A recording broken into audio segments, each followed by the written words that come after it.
Have you ever felt like the history we learn is, well, only half the story? Today, we're going to dive into a theological framework that suggests our reality is actually the stage for a massive, unseen spiritual war. We're going to piece together this incredible cosmic narrative using a collection of biblical texts and some fascinating theological interpretations. All right, let's just jump right in with a huge question, one that's really going to frame everything we talk about. What if the rise and fall of empires, the great movements of history, maybe even the personal struggles you face, what if it's all part of a much larger, unseen spiritual war? That's the core idea we're going to unpack. So, to understand any war, you first have to understand the battlefield, right? So first up, we're going to try and map out this unseen realm. And we're not talking about some vague, empty space. According to these sources, it's a populated, active world that exists right alongside our own. Okay, so what exactly is this spirit world? Well, according to a theologian named Clarence Larkin, it's basically the total environment for all spiritual beings. So try not to picture some cloudy, abstract place. Think of it more like a structured reality with its own inhabitants, its own locations, and even its own hierarchies. You know, this idea of an ancient spirit world isn't some new invention. Just listen to this poetic quote from the book of Job. It suggests that way back, before humanity was even on the scene, at the very foundation of the earth, these angelic beings, called sons of God here, already existed. They were witnesses to creation itself. That implies a whole history that happened before our history even began. And this realm is incredibly organized. The source materials describe what's called a heavenly host, and everyone has a specific role. You've got the seraphim, who are these incredible beings of fire just constantly worshiping. Then there are the cherubim, who are like powerful, elite guardians of sacred places. After them you have the archangels, like Michael, who are described as chief princes or generals. And finally the angelos, which literally means messengers. They're the ones who most often interact directly with our world. So, if this spiritual realm was so perfectly ordered, what went wrong? I mean, how did we get to a war? Well, that brings us to the event that kicked the whole thing off, the First Rebellion. This was the catastrophic moment when the conflict spilled out of the spirit world and directly onto Earth. At the very heart of this rebellion is a really mysterious and, honestly, highly debated passage from Genesis. It describes this forbidden union between spiritual beings, those sons of God again, and human women. According to the narrative framework we're exploring, this wasn't just some minor event. It was a catastrophic moment that totally changed the course of history. And this forbidden union? It had a direct and, well, a terrible consequence, the birth of the Nephilim. The text calls them mighty men who were of old, men of renown. But their very presence is tied directly to a corruption so profound, so widespread across the globe, that it's given as the reason for the Great Flood. So this slide really gets to the strategic why behind it all. Within this framework, this was not just a random act of corruption, no way.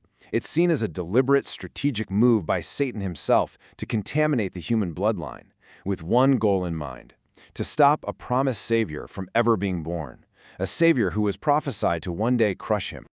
So that rebellion basically drew the battle lines in the sand. On one side, you have loyal angels acting as divine messengers, and on the other, you have fallen angels and demons acting as the adversaries. So let's take a closer look at their playbooks, how they each operate. All right, the angels. In the biblical narrative, they're consistently shown as intervening for good. They deliver crucial messages. I mean, think about Gabriel showing up to talk to Mary. They protect people, like when an angel miraculously springs the Apostle Peter from prison. They provide guidance, they give strength, and yeah, sometimes they even execute divine judgment. Now, on the complete flip side, you have the work of demons, and it's all about destruction. A theologian named Merrill Unger systematically laid out their activities: temptation, deception, possession, spreading false ideas. And according to his work, they even try to influence human governments, all of it driven by what he describes as a relentless hatred for humanity. And we get this incredible, rare peek behind the curtain of this war in the book of Daniel. An angel actually explains to Daniel that he was late delivering a message because he was locked in combat for 21 days with a powerful demonic entity called the Prince of Persia. This suggests that earthly politics and the rise and fall of nations have a spiritual counterpart, a battle raging just out of our sight. So you might be thinking, is all this just chaotic, endless warfare? Well, not according to this framework. The next idea is that this whole conflict and all of human history is actually following a detailed, preordained map, a kind of prophetic blueprint that lays out the entire course of the war from beginning to end. And the system used to read this prophetic map is called dispensationalism. It was popularized by that same chartmaker, Clarence Larkin. Basically, it's a method that sees history not as one long, random flow of events, but as a series of distinct ages, or dispensations. It's kind of like chapters in a book, and in each chapter, God deals with humanity in a unique way. The justification for this method comes from this verse in 2 Timothy, which gives a command to rightly divide the word of truth. Proponents of this view interpret that as a direct instruction to make careful distinctions in the text, to separate out different time periods, to understand God's plan for Israel versus his plan for the church, and so on. This dividing is the very basis for their entire approach. And here's the map itself. This timeline shows those 7 dispensations, starting way back with the Age of Innocence in Eden, moving through ages like Law under Moses, and looking all the way forward to a future 1,000-year kingdom on earth. And in this view, where are we right now? Well, we're living in the Age of Grace, also called the Church Age. Every war has an end, and this prophetic blueprint is no exception. It all leads to a final prophesied conflict, a detailed endgame that's laid out primarily in the Bible's final book, the Book of Revelation. Now, within this system of interpretation, the Book of Revelation isn't seen as just abstract symbolism. Instead, it's read as a literal, chronological schedule of events for a future 7-year period known as the Tribulation. This period is believed to be the final, most intense stage of the whole cosmic war. And that 7-year period is marked by a series of absolutely devastating divine judgments that just keep escalating in intensity. It begins with 7 seals being broken.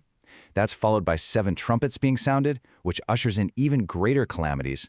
And it all culminates in 7 bowls of God's wrath being poured out, described as the final and most terrible judgments of all. During this time, the key human adversaries of this final conflict emerge on the world stage.